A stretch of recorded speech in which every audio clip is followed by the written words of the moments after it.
Fala pessoal, convidar vocês para ver esse vídeo dessa mesa magnífica. É um prazer estar aqui com o Júnior. Histórias dignas de serem contadas. Um pouco mais sobre a minha história, sobre a minha subida. Eu acho que tem algo aqui bem interessante para você que tem essa vontade, essa curiosidade. Lembrando que tudo que acontece na montanha fica na montanha. Não deixe de assistir, convide um amigo, mande para uma pessoa. Se aquilo te marcou, venha procurar a gente para saber mais. Estamos de portas abertas para receber você e sua família. Lembrando que a nossa intenção é trazer todos para a nossa família. E como foi sua infância, então? Você nasceu em Goiatuba, nasceu em Minas. Você é Eu nasci mineiro, em Minas, Capinópolis, ali do lado de Tuiutaba. pai e mãe, Pai e mãe. morava na fazenda, na cidade, Eu nasci, a minha interior. história é meio assim. Eu nasci em Capinópolis e depois eu fui para Goiatuba com uns 3 meses de vida.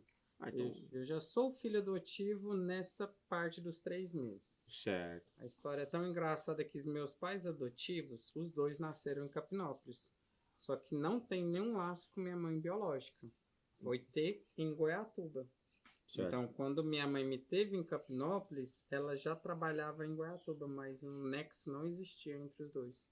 Entendi. E quando a minha mãe biológica foi para Goiatuba após me ter, ela foi onde conheceu minha mãe adotiva. Que minha mãe adotiva, na época, ela era lavadora de roupa de algumas pessoas. E onde ela pegou a roupa para lavar da minha mãe biológica. E nesse meio tempo, por minha mãe, na época de 90, né? 93, nesse tempo minha mãe ter que trabalhar, não tinha condição de olhar filho, foi onde a minha mãe adotiva começou a me olhar como babá. E aí minha mãe, como era uma mulher da vida, ela começou a querer fazer as viagens. E aí, por confiança da minha mãe adotiva, ela pediu para me olhar. E aí foi onde começou a viajar e meio que sumir. Na época não se tinha tanta comunicação, né? O Telefone. orelhão da esquina era daquele bairro. Quisesse falar, o vizinho que atender chamava fulano. Então aquelas pessoas sabiam que fulano morava ali e se descobria assim. Entendi. E aí minha mãe, no decorrer do tempo, ela sumiu e voltou. E quando ela voltou, já passou quase um ano. E minha mãe adotiva pegou um apreço por mim e falou para minha mãe biológica, né? Falou, você não quer me dar ele, não? Porque eu sei que não é uma coisa de se pedir para uma mãe. Mas eu sei que as coisas estão difíceis para você e eu queria ele. Nisso minha mãe não quis. Mas minha mãe fala que aí ela pensou um pouco e falou, não, eu te entrego ele. E aí ela desapareceu por 7 anos. Após esse desaparecimento, eu vi ela quando eu tinha 7 anos. Eu já começava a ter uma formação, né? Então aí eu vi ela quando eu tinha 7 anos. Ela veio, me viu, a gente teve um conhecimento. Na minha cabeça sempre, graças a Deus, foi bem claro. Filho adotivo, nunca fui revoltado com Então você nada. sempre soube que não Desde era o início. que sua mãe não estava ali com você, que você foi criado por outra mãe. Por outra mãe, por outro Então pai. sempre foi resolvido isso. Sempre, graças Não a teve Deus. uma história assim, ó, de você depois de jovem descobrir. Não. Até quando a minha mãe veio me visitar na escola quando eu tinha 7 anos, que foi a primeira vez que eu vi ela por entendimento, minha mãe chegou e falou, isso aqui é sua mãe que eu sempre te falei. Sua mãe Luciene, que é a mãe biológica, né? Então fui, abracei e nunca, graças a Deus, não tive revolta. Não tive... E sua mãe foi sábia quanto a isso, né? Sim, eu sou. E quando eu tive a formação mais ainda, eu tentava entender por que muitas pessoas tinham essa revolta. Talvez porque eu tive uma boa criação, mas tentava entender, porque tudo foi tão bem claro. Porque, ó, eu sou sua mãe, mas você tem outra mãe. Aprende a respeitar isso. E ela é sua mãe também. Cara, foi tão importante que o que você viveu não foi um ambiente de mentiras, né? Sim, acho que isso faz todo sentido. Acho que isso é a base que quando não tem mentiras, não faz você lá na frente ter algo, confundir sua mente. Eu acho que talvez pode ser isso que te revolta. Por que esconder de mim? Porque a verdade, ela não pode ser escondida, né? A verdade, quando ela vem, muita gente fala, né? A verdade às vezes machuca. Mas mesmo machucando, ela faz uma formação melhor. Às vezes a verdade dói, né? Mas eu acho que a mentira abre uma ferida. É diferente. Isso. E a ferida às vezes não se fecha. Não né? cicatriza. Demora para cicatrizar, porque já é uma ferida aberta, né? Então, assim, eu acredito que a verdade pode doer. E às vezes nem sempre onde dói, machuca. Concordo. Então, às vezes, você bateu o ombro, Doeu, Doeu, mas passa. mas passou rápido. Uhum. Então, na verdade, eu acho que tem esse impacto. Às vezes, de trazer uma atenção para você, olhar para o ombro e falar, doeu. Mas logo após, você recuperou daquilo. Passou. E a mentira, às vezes, ela abre uma ferida, realmente, né? E aí você teve esse ambiente com sabedoria, com caráter também, sem mentira, Sem mentira, graças a Deus, da parte que nunca de... abriu ferida. Isso, Às vezes doeu, né? Uhum.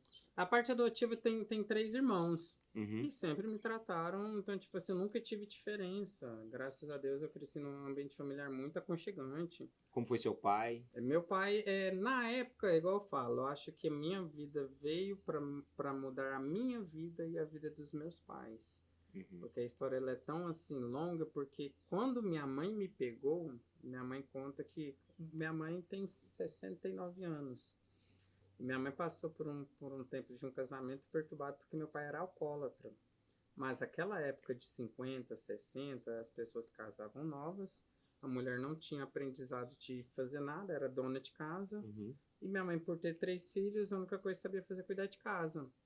E ela passou um período ali com meu pai muito perturbador que eu, quando criança, fui vendo. Então eu cresci num ambiente de um pai alcoólatra muito difícil de ver briga de pais.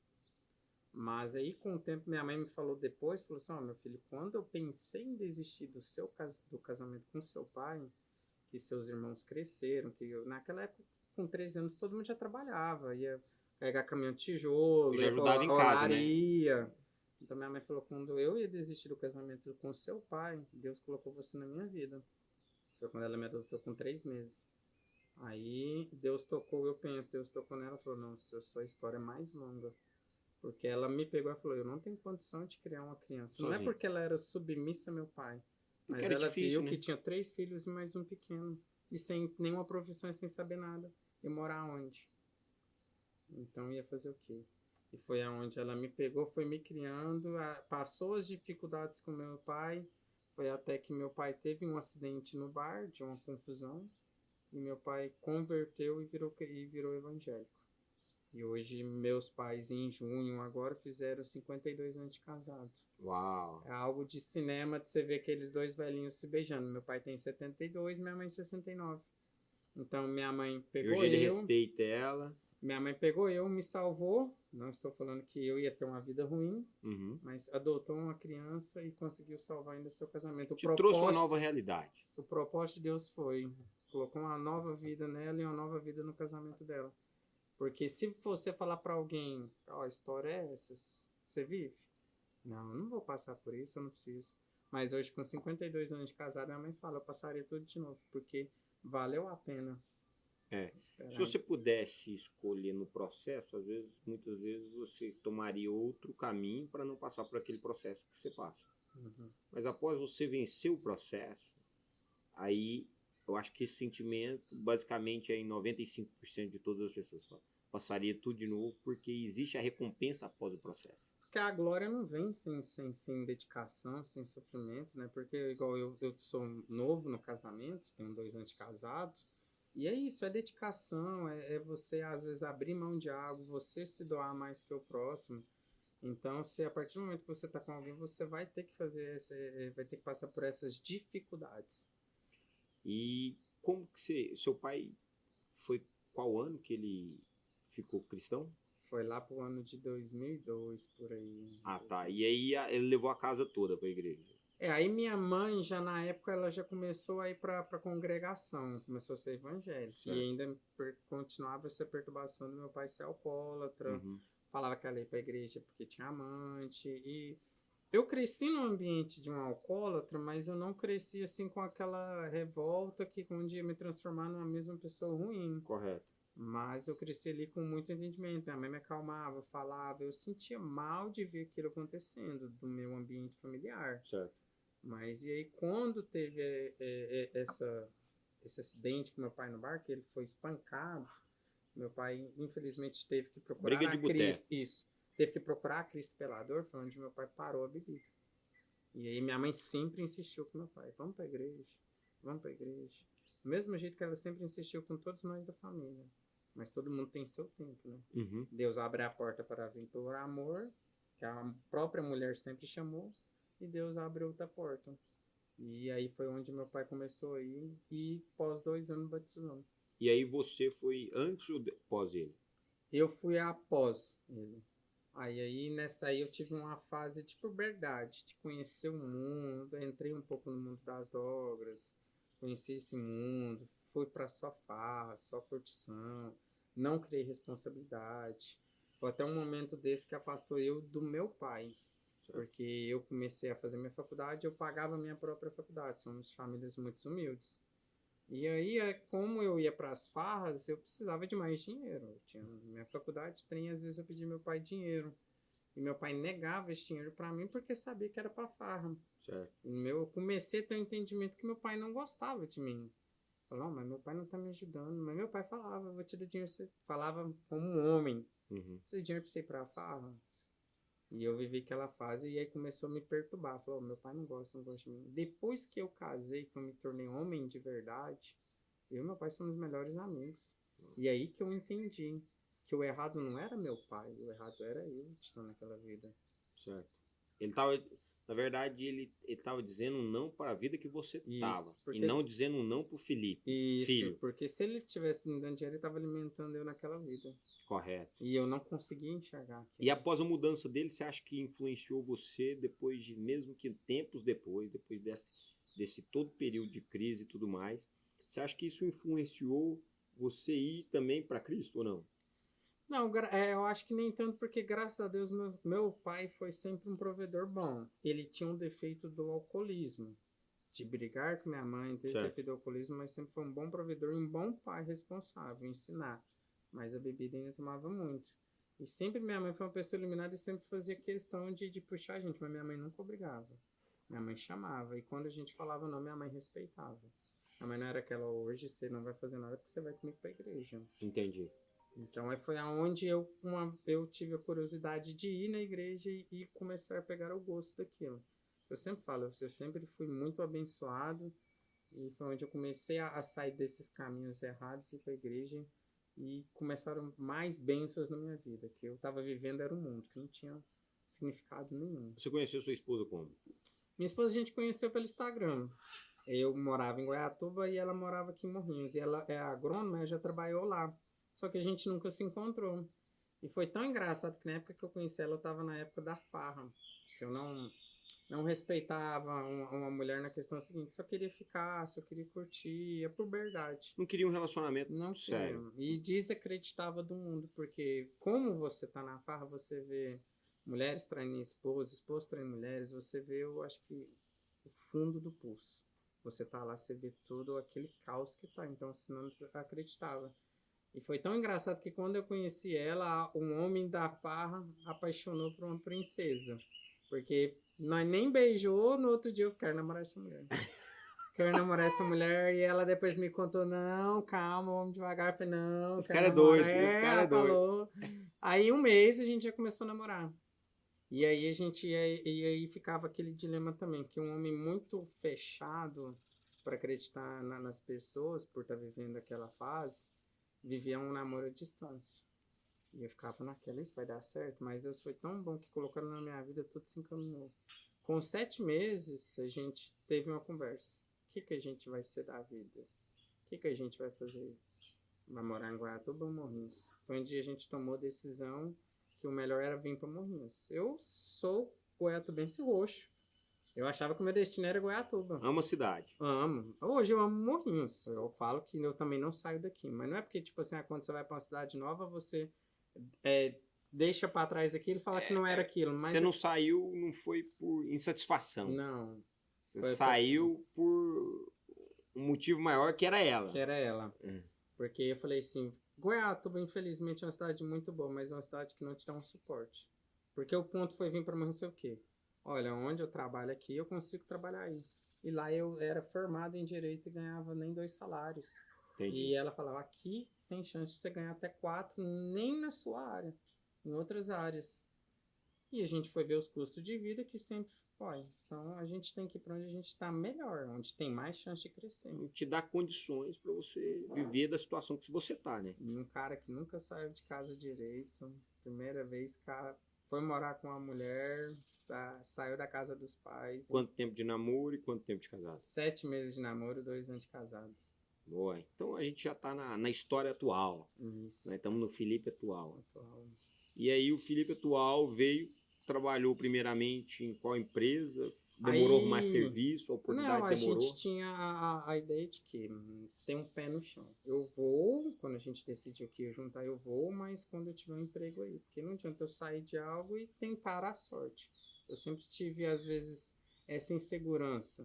Foi a primeira vez casar, né? Foi onde eu teve um processo seletivo no cartório de Morrinhos, eu fiz a inscrição e passei. Foi onde eu vim atuar um pouco na minha área mais. E aí, passado um tempo, conheci mais do mercado imobiliário, que era o ramo de imóveis, fui conhecendo as imobiliárias. E passado 11 meses, eu já tinha uma conexão com o Jair, já conhecia tanto o Jair como das outras imobiliárias. Todas me fez ter essa conexão. Certo. Foi um dia onde eu pedi um emprego na imobiliária de X e me indicaram para a do Jairo.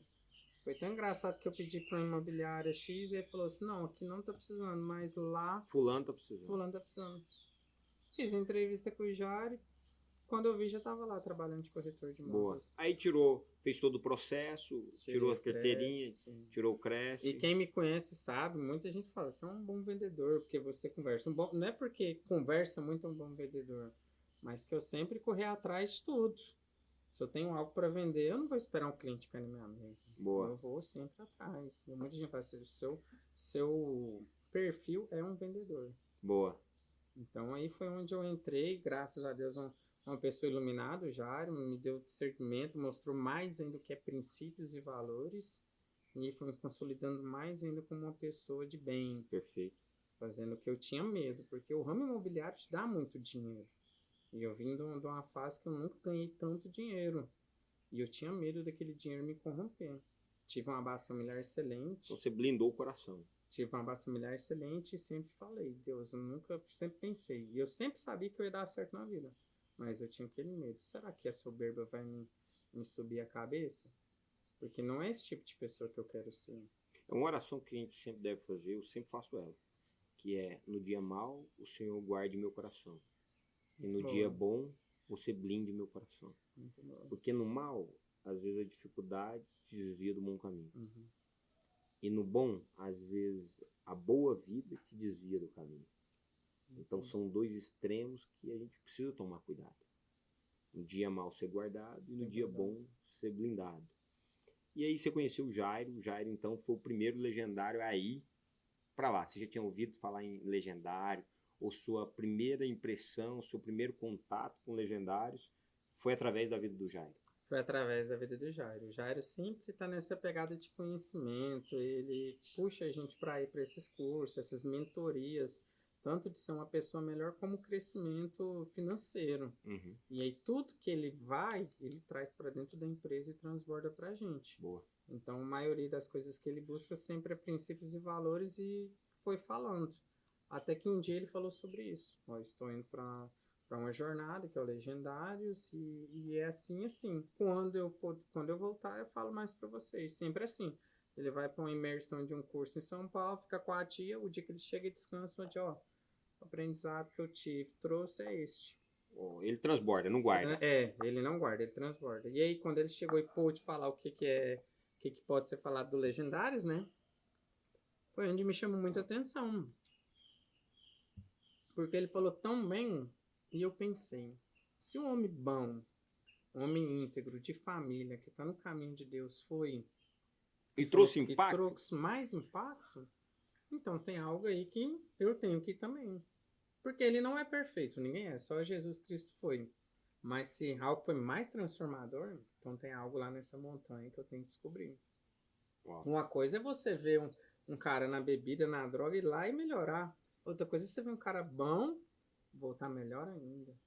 Então aquilo me chamou a atenção. E eu fui tentando descobrir mais, onde eu vi nas redes sociais e tudo aquilo superfície que pode ser falado. E é onde eu pensei, cara, eu quero ir, eu tenho que ir. Foi até então que me falou de você, falou dos outros legendários. Você quer mesmo ir? Porque um dia que eu falei, eu quero ir. Você quer mesmo ir? A gente vai dar um jeito de você ir.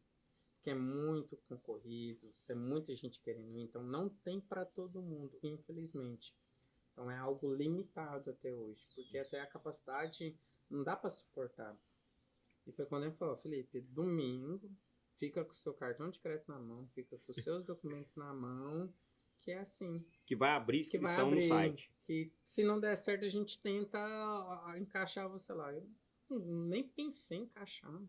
Eu tinha um compromisso na igreja que era fazer uma oração. Eu falei pra pessoa, ó, você me desculpa, mas domingo eu não posso ir, que eu tenho que fazer uma inscrição. E não tem como eu ir pra igreja ficar fazendo inscrição. E aí onde eu sentei no sofá, abro o celular. Já tirei print e mandei pro Jairo. E aquilo já mexia comigo. Eu falei, cara, eu não sou um mau esposo, eu sou uma pessoa boa, mas eu sei que eu posso melhorar. Até hoje, eu acho que daqui 10 anos eu ainda posso melhorar mais. Todo mundo pode ser o melhor. Eu acho que todo mundo tem que sonhar em ser uma pessoa melhor. Sonhar grande, ter uma ambição saudável. Então, na hora que eu vi aquilo ali, quando eu comecei a acompanhar vocês, eu vi aquele desfrutar ali. E a montanha é aquele negócio, cada um tem que viver a sua montanha, porque é algo glorificoso. É algo surreal. Eu sempre tive o contato com Jesus, né? Igual quando eu falei com alguns da minhas famílias no Legendário. Não é você falar assim, Jesus, vem aqui agora falar comigo. Ele não vai aparecer para você, não. Não é porque ele não quer, não é porque você falar, eu quero ver Cristo, ele vai aparecer para você. Mas você tem que buscar Cristo de uma melhor forma. Então aquilo ali para mim é algo que se fosse em outro lugar, não assim, não em Brasília, mas se fosse ministrado de outro jeito, não teria o mesmo sentido. Os homens que fizeram aquilo ali que Deus iluminou, eu acho que é incrível. E o que mais me chamou a atenção, Legendários prega a família, a base é a família, é Cristo. E eles abrem mão da própria família para ajudar você. Então, o mais precioso da vida é seu tempo. É que você pode estar com sua esposa, com seus filhos. E todos que estão ali estão abrindo mão disso tudo para te ajudar a ser a pessoa melhor. Entende o peso? Mas voltando então no assunto de casado, você falou assim que... Uma colocação que você falou para mim, você falou assim, e a gente juntou, até hoje. Você casado no papel, como que é? Não, a gente ainda não teve não é nem a oportunidade, não conseguiu ajeitar as coisas para realmente casar na igreja, casar no papel, porque foi algo tão repentino. Hoje vai fazer 2 anos, então tipo assim, o casamento, com quem começa sabe. Primeira coisa, alinhar financeiro, acertar um exemplo nas contas. O que falta? Eu acho que tá faltando só a gente colocar um propósito maior. Porque a gente decidiu, o casamento não é que é a segunda opção, mas a gente quer terminar um exemplo de construir algo porque a gente precisa daquilo para depois vir um casamento. Porque minha esposa sonha com casamento do mesmo jeito que eu, não é aquele trem, a gente tem que ir lá casar no papel. Ela tem um sonho de se vestir de noiva, e eu também tenho uma vontade de realizar o sonho dela. Então acho que mais planejado. Sei que a gente vive no pecado, não é algo que a gente queria. Mas é algo tipo assim, se eu quero fazer algo, por que eu não faço do jeito que eu quero? Já esperamos esse tempo. Se a gente quer um casamento, por exemplo, na praia, precisa de quê? Então precisa disso. Então a gente já está nesse processo de fazer isso para acontecer. Já tem um planejamento? Já, todo. Tá faltando acontecer. Eu acredito que a gente já fez curso de casado, a gente já fez todo o processo. Tô terminando, só tá esperando mesmo o restante do plano acontecer. Não tem nada de escanteio. Acho que a gente pode dar um passo de fé, sabe? Tem hora, acho que a gente pode dar um passo de fé. Eu acho que, principalmente nessas últimas 72 horas que a gente viveu junto, você sabe de uma coisa, que os maiores problemas que vão acontecer com a nossa família são ligados às brechas que damos, aos espaços. Sem fechar as brechas. Então, quando a gente fala de brechas, são espaços. Não é algo que a gente fez de errado. É algo que a gente distanciou da unidade. Então, o simples fato da gente querer fechar as brechas, eu acredito que seria uma brecha. Mas agora a gente é família. E sendo família, eu falo para você, o do cartório eu pago. Vou te dar de presente. Benção, obrigado. Então a gente já vai caminhar para isso. Tá faltando um pouco, ó. Então, sim, eu acho que isso aí, se já quiser, a gente já pode ir controlando. Então, uma meta você já tem. O do cartório eu vou te presentear com ele. Brenço, obrigado. E aí, o restante eu acho que a gente pode se igualar, porque Uhum. somos uma unidade. Sim. Às vezes, tem uma coisa que a Bispa Anne fala, que eu acho que eu levo muito pra minha vida, sabe, Felipe? O feito sempre vai ser melhor do que o perfeito. Às vezes aquilo que você idealizou pro seu casamento é o perfeito. Mas o feito sempre vai ser melhor do que o perfeito. Por quê? Porque você fez. Não ficou só no papel, Porque né? você fez. A gente não sabe o dia da manhã. Então, acho que a gente estava conversando até isso hoje, que é mais fácil eu fazer e depois até falar que eu poderia ter feito diferente do que lá na frente ter falado assim. Poderia ter feito e não fiz. Melhor arrepender do que fez do que no que não fez. Né? Isso. Mas possivelmente com a maturidade que a gente está alcançando e com as pessoas que a gente está caminhando, se a gente errar, eu acho que não chega a ser um arrependimento, mas chega a ser um alinhamento. Uhum. Você errou como? Você errou querendo errar ou você errou tentando acertar? Eu acho que isso tem total diferença. Bastante. Porque existe um erro que eu sou conivente com ele. Uhum. Ó, eu vou errar, mas sabendo que eu vou errar, irmão. Sabendo que isso é errado. Eu tô sonegando o imposto sabendo que é errado. E uma coisa é eu pagar não sabendo que aqui é a alíquota certa. Então existe diferenças em erros.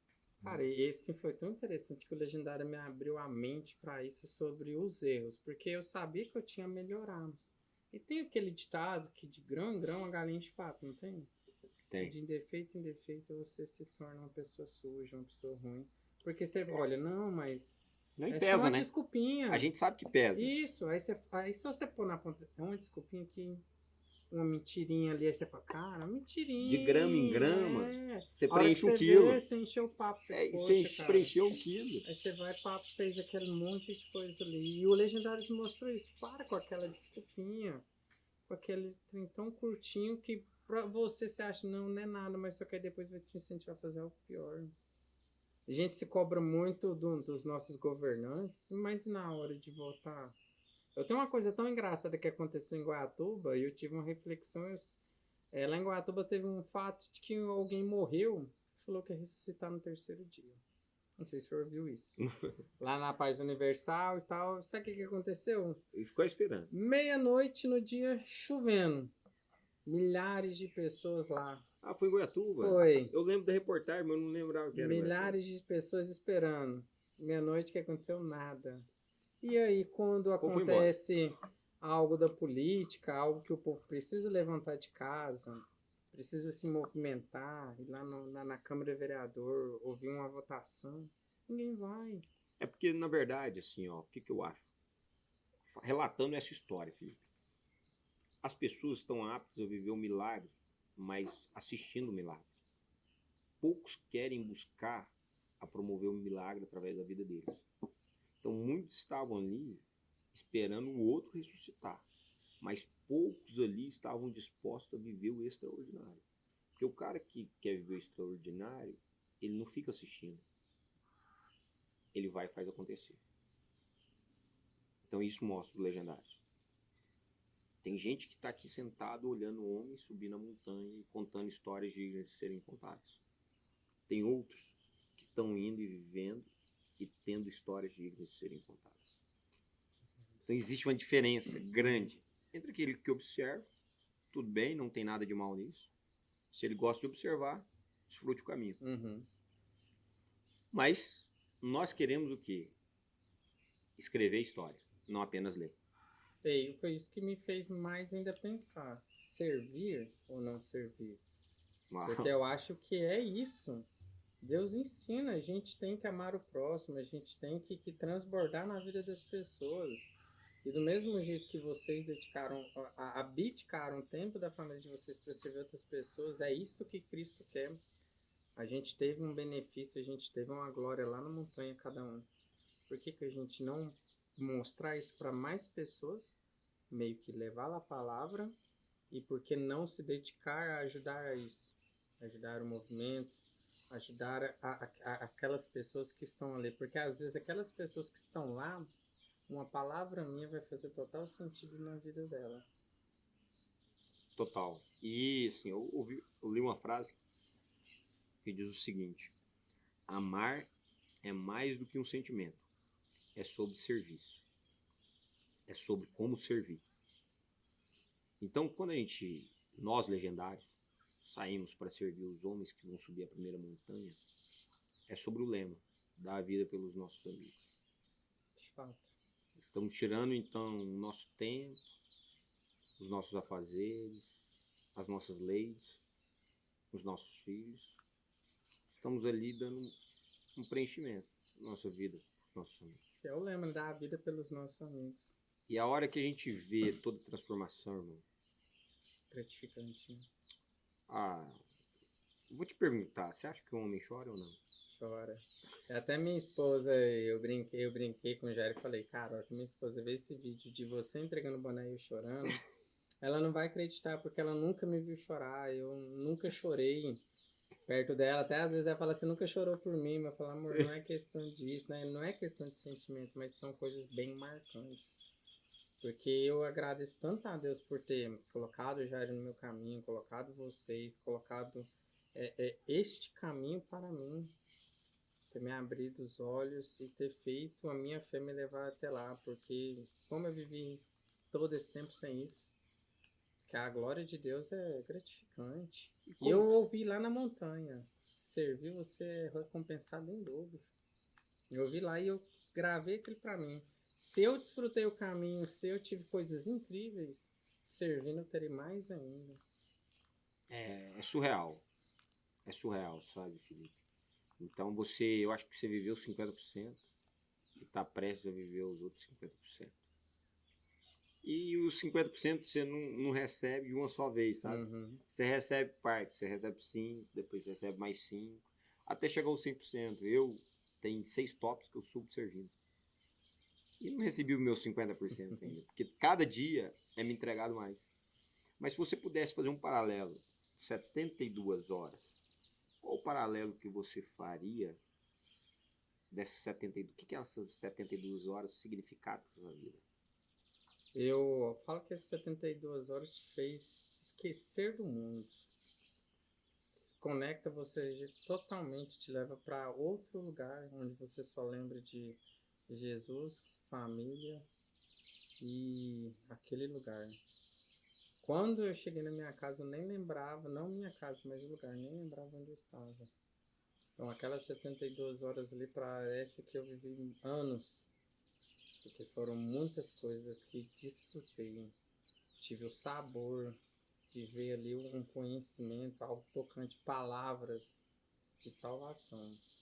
Não é porque eu era uma pessoa mal, mas são palavras que alimentam a alma, faz você querer mais ainda, te alimenta, mas a gente deixa mais vivo. Então, quando eu acho que todo legendário tem que fazer uma pergunta: você gostou? Gostei. Então, tem que servir toda vez. Porque a gente está comendo queijo, bebendo água, é tão bom, amanhã você vai querer mais. Então, se você tiver a oportunidade, vai mais, igual você já é o sexto. Acho que toda vez que você vai, você revive aquilo, você está alimentando aquilo que te faz bem. Então, eu falei para minha família, eu falei, olha, é bom repetir e repetir, então vamos servir. Servindo você vai ver isso tudo e vai ter novas experiências. Como você falou, 50% vai ser entregue aos poucos. E assim, o que eu acho mais interessante, o nosso diretor Brasil, que é o responsável e a nossa cobertura, o pioneiro, o pastor Ricardo Bernardes, ele sempre fala assim o seguinte: o top não acaba no domingo, o top começa na segunda. Observei muito isso. Então o top vai começar na segunda-feira com suas ações, decisões, o que você decidiu reagir sobre aquilo que aconteceu nas 72 horas. E pra gente, então, acho que mais do que ser entregue através do top, é um demonstrativo. E é a mesma coisa da gente estar no CT de treinamento. Lá é o nosso CT de treinamento. Mas o campeonato a gente joga aqui. Joga aqui de fora. Esse aqui é o top que tá valendo. Não adianta nada eu chegar pra minha esposa e falar, eu tornei um homem melhor, continuar a mesma coisa. Isso. Então, assim... Eu não tenho que falar o que aconteceu lá, eu tenho que demonstrar com atitudes. Uau, é isso. Minha esposa falar assim, como foi lá? Desfrute o novo marido. Boa, boa. Desfrute o novo marido, que é aquilo que ela vai perceber. De fato, ele mudou. Porque senão talvez nem ela acredite no Legendários. Porque a gente faz o nome Legendário ser vivo. Boa. Porque muitos estavam lá, ele tem que honrar essa farda que usa. Não é fácil. Não é fácil. A segunda-feira é onde começa tudo. Então, onde você chega em casa, se deixou sua esposa está ali com aquela esperança de que você se torne algo melhor. Faça valer a pena a sua vida, faça valer a pena a oportunidade que Cristo te deu. Então, mostre com atitudes. Mostre cada dia ali, ó, que você se tornou uma pessoa melhor. O que mais te tocou em questão de quando você chegou na segunda-feira, você falou assim, cara, eu tenho que agir nessa circunstância. Eu fiquei incomodado com essa questão e eu vou chegar na segunda-feira e vou reparar. Eu vou começar a reparação pós-top nisso. Eu vou agir nessa frente. As desculpas, né? Aqueles trem que você fica empurrando com a barriga, fica jogando pro lado. O homem não tem que ter desculpa. Mano. O homem é o provedor, o homem é o ágil. O homem é aquilo que enfrenta algo de frente, com sabedoria e fé. Era muitas desculpinhas no canto até encher um papo. E aquilo te destruir, apagar a sua imagem, apagar aquilo que você é, que é um homem de verdade. Então eu refleti bem e falei assim, poxa, a gente acha, não, uma coisa é você contar uma história, uma mentira inteira, outra coisa, não, eu só falei pra ele que uma mentirinha ali, maior, aquilo ali tudo fez você ser uma pessoa suja. Se pudesse fazer um paralelo entre o Felipe antes do Legendário e o Felipe pós-Legendário. Sempre meu nome foi Felipe Jesus. Eu acho que hoje realmente vale a pena, vale o nome Jesus no meu nome. Acho que aquele Felipe lá nunca mais. Não quero quero distância. Pegar os aprendizados, continuar uma pessoa melhor no que eu estou indo e poder transbordar na vida das pessoas o melhor de mim. Ser instrumento na obra de Cristo. E se você pudesse me descrever, quem é o Felipe? Felipe é alegria, Felipe é amor, Felipe é uma pessoa que dá a vida pelos amigos hoje. Eu falo de coração, se eu puder eu dou a vida pelos meus amigos, pela minha família, não que antes não dava, mas hoje mais ainda. E a gente sabe que um legendário tem uma missão aqui, que primeiro é transformar sua casa. Transformar sua casa, ele ser transformado inicialmente, como ele já começou essa transformação no fato da montanha, ele está restaurando as configurações originais do homem que ele é.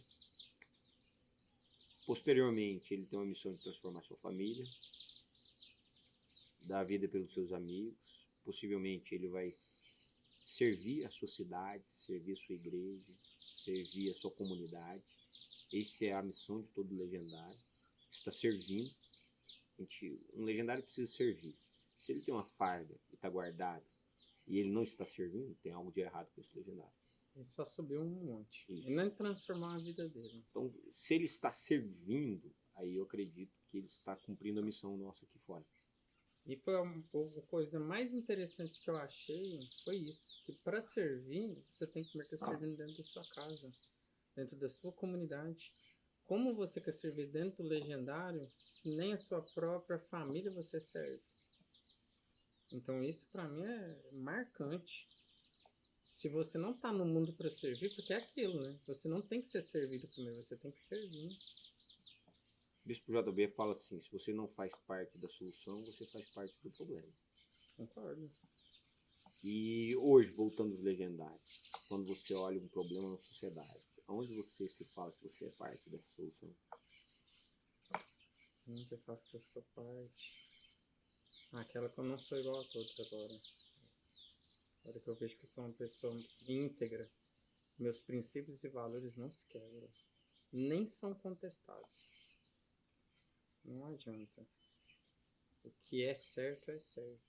Nada vai me corromper, nada vai me fazer mudar. Cristo foi o único, não serei igual a Cristo, mas nada vai mudar minha integridade, porque somos íntegros. Temos que ser íntegros. É isso. Mais homens íntegros, né? É aquilo, Deus sempre... Aquele que está por inteiro, né? Uhum. Então, integridade é isso. A gente está por inteiro, a gente ser inteiro naquela situação. Como na Bíblia fala, né, de ficar sua casa na rocha, né, que mal algum chegará à sua tenda, sua casa não desmoronar. E o princípio de Deus fala, levar a minha palavra. Eu sempre pedi a Deus que eu queria ser instrumento nas obras dele. Porque se hoje eu tenho a mais que alguém, todo mundo sempre tem a mais que o outro. Eu tenho que ajudar meu irmão, eu tenho que ajudar meu próximo. Na vida nada é nosso, isso aqui é passageiro. A gente está aqui para conquistar a missão de conquistar o reino de Deus, a vida eterna. Tem muitos que estão, infelizmente, desgarrados, estão precisando de alguém, pode ser você. Uma palavra, um conforto. Então, se Deus nos abençoe, é hora da gente transbordar na vida das pessoas.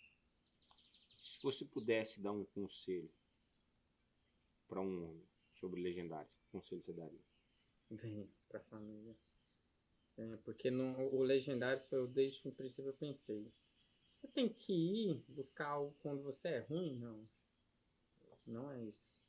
Todo mundo sempre tem que querer ser melhor. E lá na montanha você vai ver que você não é bom, que você não é melhor, que você tem a melhorar. Não é que ninguém é ruim, é que você pode ser melhor. Lá ele vai te mostrar a forja que o Legendários tem preparado para nós homens. Ela é incrível. Ela é preparada por Cristo. É um aço afiando outro aço, é família afiando família. Eu lembro de muitas coisas lá com a família, tipo assim, a hora que um caía, no começo eu pensava assim, poxa, agora sobrou um fardo pra gente. Mas aí veio a reflexão. Todo mundo se ajudava, então não existia fardo.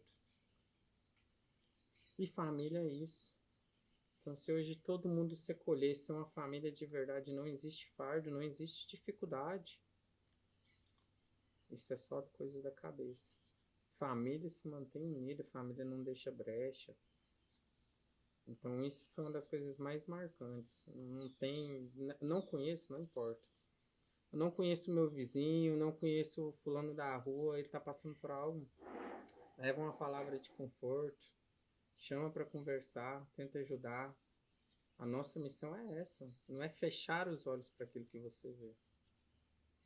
Porque aquele que anda com Cristo, igual em Salmos 91 fala que se você pisar na cobra, você pisará no leão. Não temas, fala muito isso na Bíblia. Não temas. É uma das frases que eu mais levo para dentro da minha casa. Quando eu tenho alguma adversidade, eu falo para minha esposa: não fique ansioso e não temas. Aquele que olha por nós nunca dorme. E se você pudesse me falar até onde sua fé te ajuda? Em tudo. Eu tenho comigo algo que eu não lembro onde eu vi, e diz que fala: a fé move montanhas, né? Eu sempre brinco com muitas pessoas, com minha história de vida e tudo, eu sempre falo. Eu sou um filho querido de Deus, sou filho preferido, eu falo brincando. Por quê? Porque eu falo que minha vida é muito boa. Minha vida, no sentido, pode ser até perfeita. Mas por que é a concepção de perfeito para você? Não é casa, não é carro. É todo dia eu acordar, eu ter saúde, eu ter uma esposa maravilhosa do meu lado, eu ter pais maravilhosos do meu lado. Hoje eu tenho vocês da minha família agora, nova. Então, sabe, você vê o tanto de pessoas que não tem isso, que é o básico. Pessoas fiéis, pessoas leais, pessoas íntegras, uma família, o alimento. Eu acho que a vida perfeita é isso. Você ter o básico. E se a gente for calcular em preço, não em valor, mas em preço, para ele ter algumas coisas, ela não tem preço, ela tem valor. Então você precisa fazer algo de valor para você conquistar aquilo que você está me falando. Uhum. Às vezes o preço não está relacionado. Você se tornar legendário, o preço é muito menor do que o valor. Que isso. As pessoas têm esse medo e não querem pagar o preço. Se te falar assim, Felipe, em 10 anos você vai conquistar algo X, mas nesses 10 anos eu vou te contar só a rota. Aquelas pessoas já desistem ali, sabendo da rota. mas sabendo que no final tem o ouro. Mas é igual o Legendários.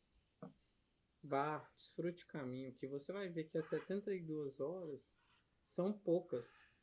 Porque se tivesse mais, eu queria estar mais lá. Porque no último dia eu olhava para aquilo ali e falava, cara, tá acabando. As 72 horas foram poucas. Porque é algo tão gostoso. Porque todo mundo, quando tá se sentindo bem, tá em algo gostoso, quer continuar. E você olha aquilo ali, é pouco. Pedir pros rapazes aí, mudar essas horas, tem que ter mais. Mas é aquilo que a gente falou, né? O top começa na segunda. Então, o fato do top começar na segunda, o top não acabou. Nada mudou, sim. Nada mudou.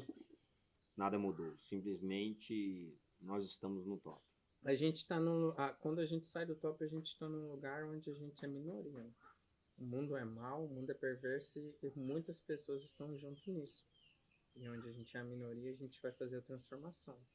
A batalha, ela é forte, mas nós somos mais. Mas eu acredito que a luz, por menor que seja, a escuridão não consegue tampar ela. Nunca. Nenhuma escuridão tampou a luz. Então, assim, a luz pode ser um pisca-pisca.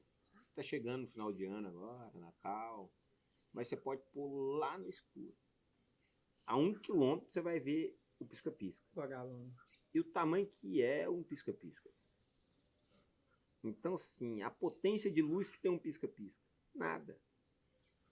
Mas o simples fato dela estar numa imensidão escura, a luz não consegue tampar ela. Então, eu acho que é isso que a gente deve se olhar. A gente pode ser pequeno em números, mas o que a gente se transformou, a forma que a gente está, ninguém vai conseguir apagar. E você falando isso que na segunda que começa, acho que é tão gratificante você ver você melhorando mais, né? Você sendo um marido melhor, um filho melhor. A gente pode até pensar, acho que, de mudar. Será que a gente muda o dia do podcast? Da quinta para segunda? Mas quinta começa um top também, né? Então acho que começa um top. mas às vezes a gente poderia até colocar na segunda também, né? Porque eu acho que a vida real começa também na segunda. Todo dia se começa uma nova chance, né? Às vezes tem pessoas que não acordam naquele dia. Então, se Deus te dá uma nova chance, faça melhor. Tente ser melhor que ontem. Tente ser melhor que amanhã. Sempre tente dar a sua melhor versão. Porque eu acho que fazer o bem, ele vai te dar em dobro muito mais. É tão gratificante você ajudar uma pessoa. Quem faz isso sabe.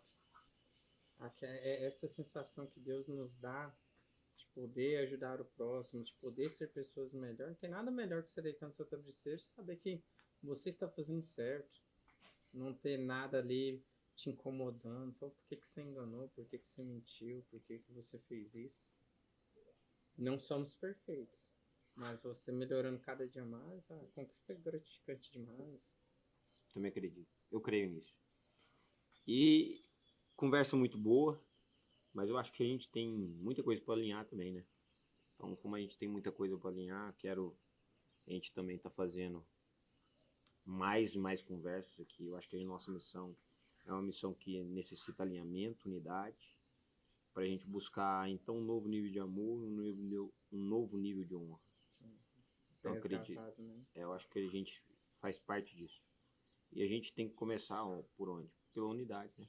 Então, a gente já somos poucos, mas somos unidos. Isso faz total diferença. A nossa aliança é inquebrável. Então, somos homens inquebrantáveis. Eu acho que esse 2024 foi glorioso. Foi magnífico. Só agradecer a Deus. E ele ainda não acabou, né? Não, ainda não acabou. Temos muitas bênçãos por aí. Então ele não acabou ainda. Então vejo assim, ó, que tem muitas coisas e a gente vai continuar essa conversa. A gente vai trazer mais legendários. Então a nossa família está crescendo. E está sendo um tanto que no começo a gente começou com a nossa edição especial de histórias dignas de serem contadas. A gente fazia um pedacinho, aí dava espaço para outros que a gente queria honrar também. E aí vinha de novo histórias dignas de serem contadas. Agora eu tô olhando, cara, eu vou ter que fazer o ano todo. Eu vou ter que fazer o ano todo. Se Deus quiser, vai ser. Que é muita história digna de ser contada. Então, às vezes, eu acho que vai ter que fazer 2 podcasts por semana.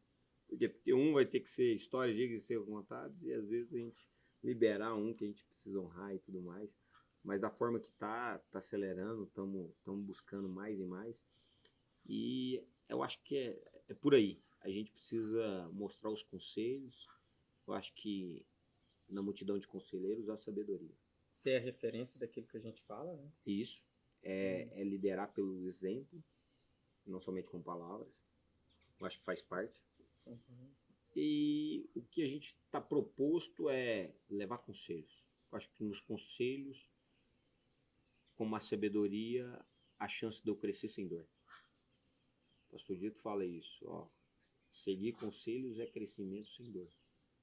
Por quê? Porque você está aprendendo com a vivência do outro. Então, quem ouve uma história digna de ser contada, está crescendo sem dor. É aquilo, né? Deus te dá a oportunidade de você plantar, mas você também vai ter que colher. É obrigado a colheita. É isso. O plantio, não. Porque senão, o plantio é opcional, né? É. Senão não faz sentido você plantar se você não está disposto a colher. E não é uma matemática infalível. Não tem como você plantar goiaba e colher pimenta. Não tem como. Então Deus é tão bom que Ele te dá a oportunidade de você escolher seu caminho. E Ele tá com você. Então, às vezes, você tem que fazer essa reflexão. Por que que tá assim? Deus? Não, Deus não faz isso. É você mesmo. O caminho, Deus sempre dá e te mostra. Pisa que eu te dou o chão. Deus está ali com você o tempo todo, Ele nunca abandona seu filho. Mas não vai reclamar de algo daquilo que você buscou. E Deus te dá duas portas. A do amor e da dor. Busque a Deus, busque os caminhos do Senhor por amor. A vida é muito mais saborosa quando você está com Cristo.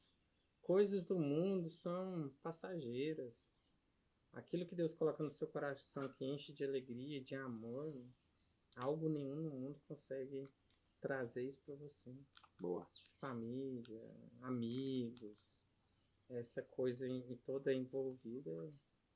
É agradecer a Deus para a gente ter essa oportunidade. Uau, é isso. É sobre isso. Então, quero te agradecer mais uma vez a oportunidade de a gente estar sentado na mesa, a gente estar compartilhando aquilo que foi na sua vida. Então, é uma história digna de ser contada, a história do Felipe. E honra a sua vida. Obrigado pelo seu tempo, obrigado pelo seu carinho, obrigado pelo seu servir. Agradeço você por ter me recebido aqui, por uma coisa bem marcante que eu falo que as mesmas pessoas que vão ouvir nossas histórias, que toquem nelas, que eu lembro do grito que você me deu quando você me recebeu lá, quando eu peguei a farda. É tão bom você ver alguém torcendo por você, é tão bom você ver alguém ali falando algo que ele tá passando de você para mim, aquela felicidade. Então, aquele grito ali me contagiou mais e me deu mais forças. Então, é essa a nossa missão, né? Passar mais para o próximo. Boa, Senhor. Fico feliz e satisfeito da gente poder Amém. caminhar Deus junto. abençoe sempre nós. Au. Au.